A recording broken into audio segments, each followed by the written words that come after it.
Hello सांग मैंने नमस्कार मु स्वागत करुँची मो यूट्यूब चैनल ओडिया किचन को। आज आसतु बनइबा और नुआ रेसिपी देखो केते बढ़िया देखा खाइबा को बहुत ही बढ़िया टेस्ट लगे। आपको भात रुटी सांगे खाई पारे। देखो ग्रीन मटर तो आप मैंने बहुत किसी बनई थे तो देखो एमती थरे बनई खाते बहुत ही बढ़िया लगे। वीडियो टी फुल देखंतु भल लगे लाइक शेयर सब्सक्राइब करंतु। चलतु मु बनया को कौन कौन नहीं देखिए। देखो मुझे आलू मटर तरकारी करने को सब कौन कौन नहीं देखो मुझे 3टा बड़ साइज आलू नहीं नहीं मटर 200 ग्राम मटर ये पियाज गोटे टमाटर 2टा। देखो मुझे मसला ग्राइंडिंग कर नहीं मो अदा रसुण पियाज जीरा सुखिला लंका 2टा देखो बाटी नहीं चलते प्रथम आम आलू को भाजी नवा।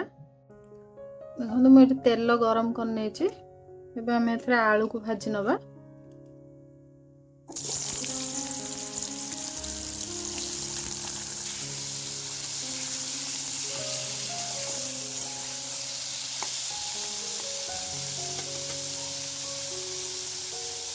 मुझे ये हलदी पकई नहीं लुण हलदी पकड़े भल कलर आसी था लुण पकड़े सीझी जाए। चलते प्रथम आलू को भल भाजी नवा। देखो आलू आमर केते भल से भाजी हो गला केते बढ़िया कलर हो जाए।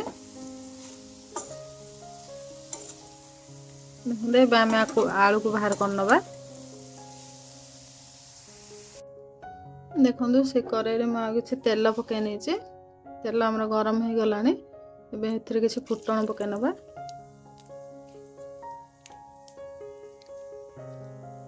आम पियाज पकई नवा।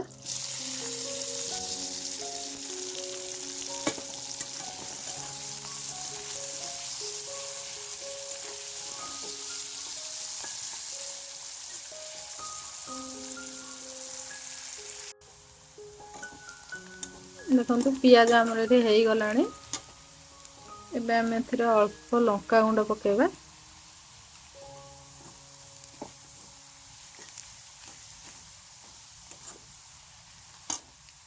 बाटी रखि मसला देदेबा।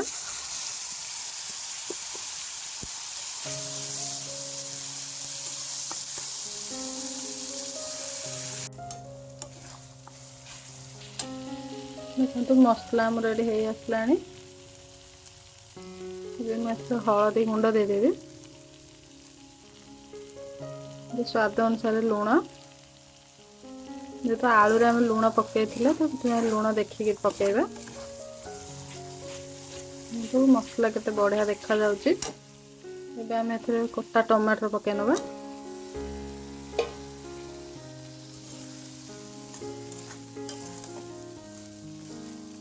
एमती थरे मटर आलू तरकारी करी खाते बहुत बढ़िया लगे। खासकर रुटी रे खाया को बहुत ही भल लगे। तो टमाटर सॉफ्ट हैला जाए आम कषि नवा। देखो मसला आमर ये केते बढ़िया से हो गला पूरा मसला रू तेल छाड़ी गला। आम मटर पकई नवा।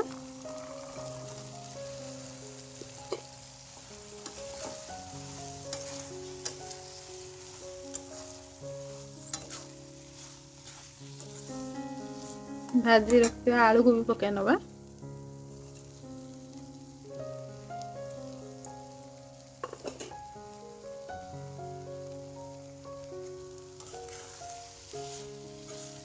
आलू मटर मसला सांगे 5 मिनिट एमती कषि नवा।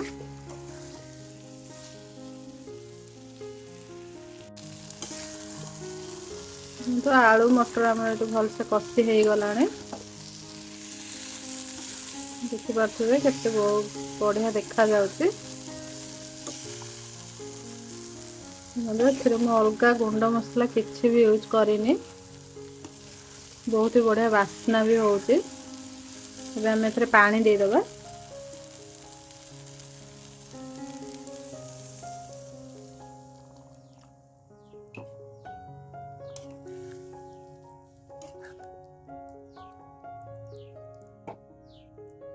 ଏବେ ଆମେ ଫୁଟିବାକୁ ଛାଡ଼ିଦେବା। ଦେଖନ୍ତୁ ମଟର ଆଳୁ ତରକାରୀ ଆମର ପୁରା ହେଇଗଲା।